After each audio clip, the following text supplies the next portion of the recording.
précédemment dans le conte de Monte Cristo. Edmond, il est libre, ça y est. Alors, c'est quoi la suite? On se rappelle qu'Edmond a nagé jusqu'au caillou nommé île de Tiboulène. Il faisait nuit lorsqu'il y parvint, et l'abbé avait choisi la nuit parfaite pour son grand départ. C'était une nuit de tempête. Edmond n'avait sur le dos qu'une vieille chemise rapiécée, ses cheveux et sa barbe n'avaient jamais été coupés durant sa captivité, et il ne ressemblait plus vraiment à un homme. Néanmoins, il était dehors, heureux, malgré le froid, les vagues, le sel. Alors qu'il cherchait une once de protection sur le caillou qui lui servait de refuge, il fut le témoin du naufrage d'un navire de pêche. Mais décidément, le pauvre Edmond, il lui arrive que des malheurs. Penses-tu? La tempête finit par se calmer et des navires ont repris la mer pour leurs divers commerces.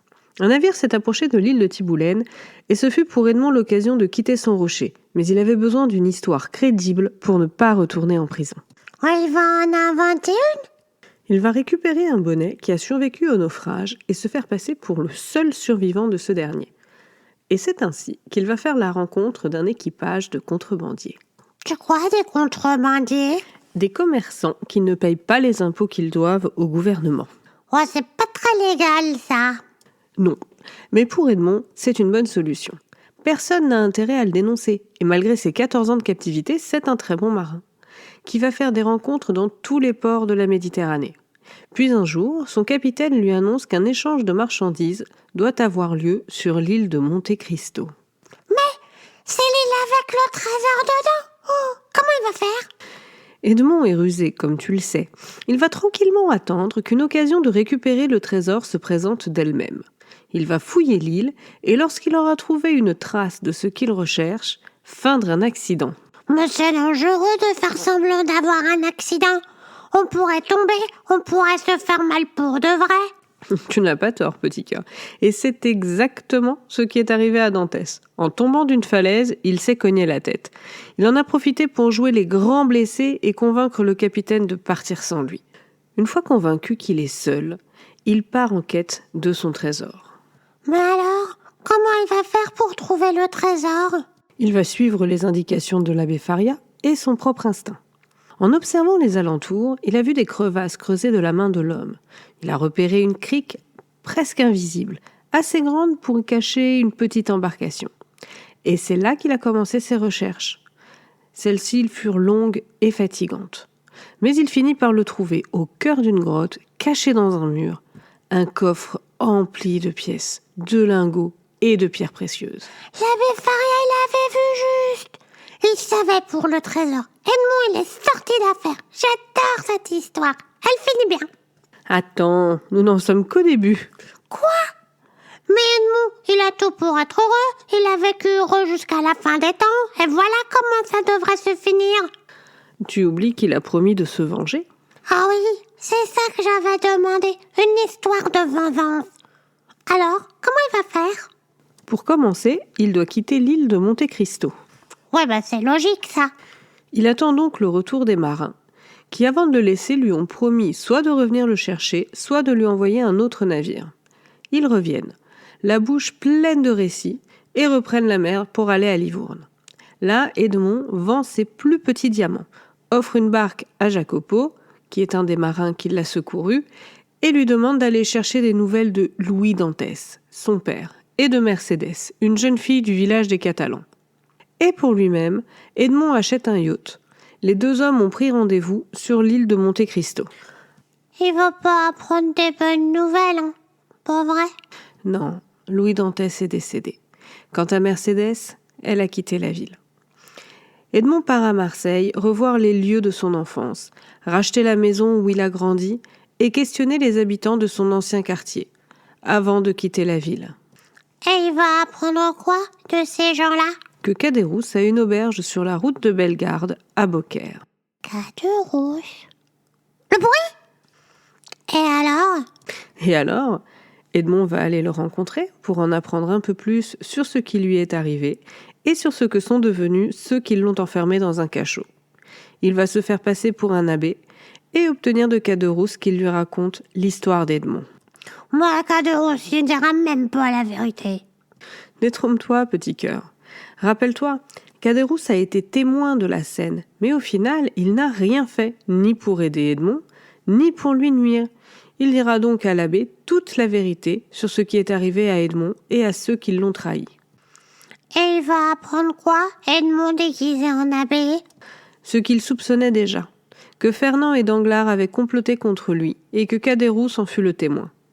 Et des nouveautés aussi, comme le fait que Fernand est devenu le comte de Morcerf et que Danglars est devenu baron, que tous deux vivent à Paris. Pour remercier Caderousse, l'abbé lui laisse un diamant qu'il dit avoir hérité d'Edmond avant sa mort. Puis il s'en va. Et il part à Paris pour se venger? Il va remplir leur maison de ballons pour qu'ils restent coincés? Eh non, petit cœur.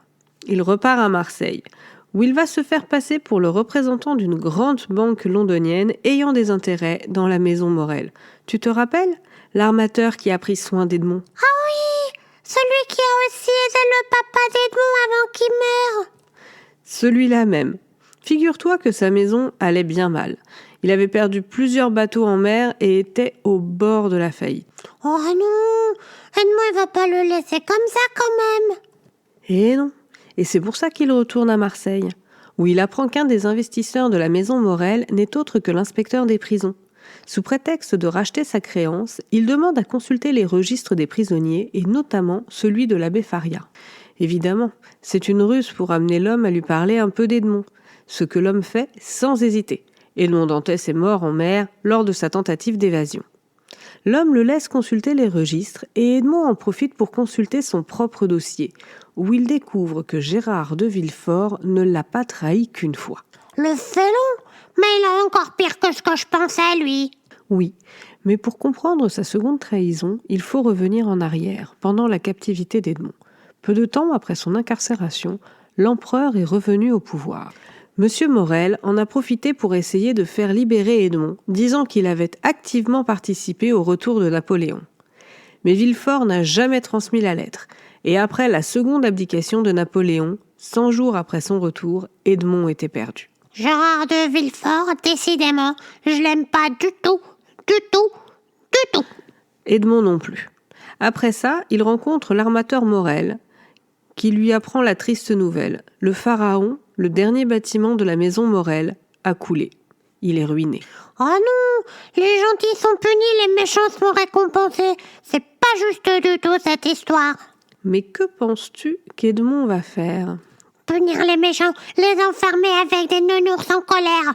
Pour l'instant, on va aller voir ce qu'il va faire pour la famille Morel. Qu'en penses-tu? Après tout, Monsieur Morel ne mérite pas d'être enfermé avec des ours en colère quand même.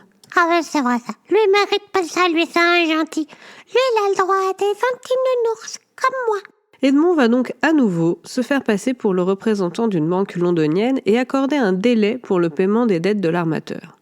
Puis il va conduire Julie, la fille du gentil Monsieur Morel, dans l'ancienne maison de son père où il leur a laissé de l'argent et une lettre indiquant que la créance à la banque est payée. Enfin, il fait revenir le Pharaon.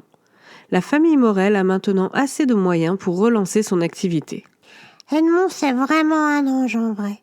Et maintenant, il va partir et être heureux. Maintenant, il va changer de costume. Maintenant, il va devenir le comte de Monte Cristo. Et on va le retrouver en Italie. Oh, pourquoi en Italie? Parce que le comte est malin. Laisse-moi te raconter les événements qui vont lui permettre de mener à bien son projet. Et pour commencer, sache qu'Edmond ne quitte pas Marseille pour se rendre directement à Paris. Il va d'abord voyager un peu et surtout réunir des informations sur les personnes qu'il veut voir tomber. Ouais, je vois. Il va faire des plans secrets comme l'abbé Faria lui a appris. Tu comprends vite, petit cœur. Après quelque temps, Edmond, devenu le comte de Monte Cristo après avoir acheté l'île du même nom, se rend en Italie pour assister au carnaval de Rome. Et pourquoi Rome? Pourquoi pas Venise ou Rio? Mais attends donc la suite! Mais c'est quoi donc cette suite? Une nouvelle aventure. Donc nous sommes à Rome pour le carnaval.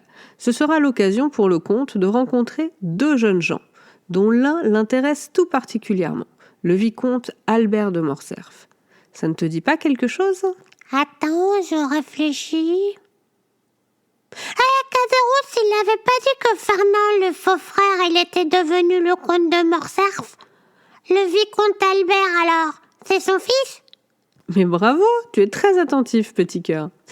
Les deux jeunes gens n'ont pas préparé leur voyage convenablement et ont oublié que lors d'un carnaval, il y a du monde. Ils n'ont donc pas pu louer ni chambre d'observation ni calèche. Et c'est là que le comte est intervenu, pour les inviter dans les siennes. Un bon prince, le comte de Monte Cristo. Oui, et les jeunes gens en profitent amplement. Albert fait même la rencontre d'une jolie Italienne qu'il veut rencontrer après le carnaval. Une jolie inconnue. Un soir à Rome. C'est pas un peu dangereux, ça? Si, très. Et Albert s'est fait avoir. Il a été enlevé par la bande de Luigi Vampa, qui demande une rançon en échange de sa vie. Mais comment il va faire? Tu te rappelles qu'Albert avait un ami avec lui? Son nom est Franz. Eh bien, il va demander de l'aide au comte, qui va accepter. Et les voilà partis tous les deux, hors des murs de Rome, dans les catacombes, pour venir en aide au jeune Albert. Et ils vont réussir? Le comte a de la ressource, et il est ami avec bien des gens. Il a même, au moins en une occasion, rendu service à Luigi Vampa, en faisant gracier l'un de ses complices. Il a donc simplement demandé la libération d'Albert, qu'il a obtenue. Il est trop fort, le comte de Monte Cristo.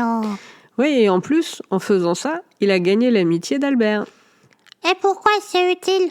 Albert de Morcerf, c'est le fils de Fernand, le faux frère. Devenu comte, vivant à Paris et faisant donc partie de la haute société parisienne. Quoi de mieux pour rencontrer Fernand, Danglars et Villefort que d'être présenté au monde par le fils de l'un d'entre eux? Il est malin quand même, le comte. Il va faire quoi après ça?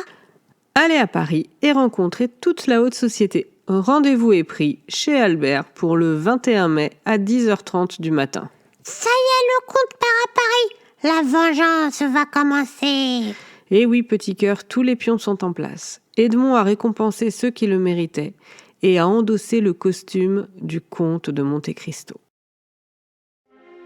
Et voilà les amis, si cette aventure vous a plu, laissez un petit pouce levé pour l'aider à briller et abonnez-vous pour ne manquer aucune nouvelle histoire.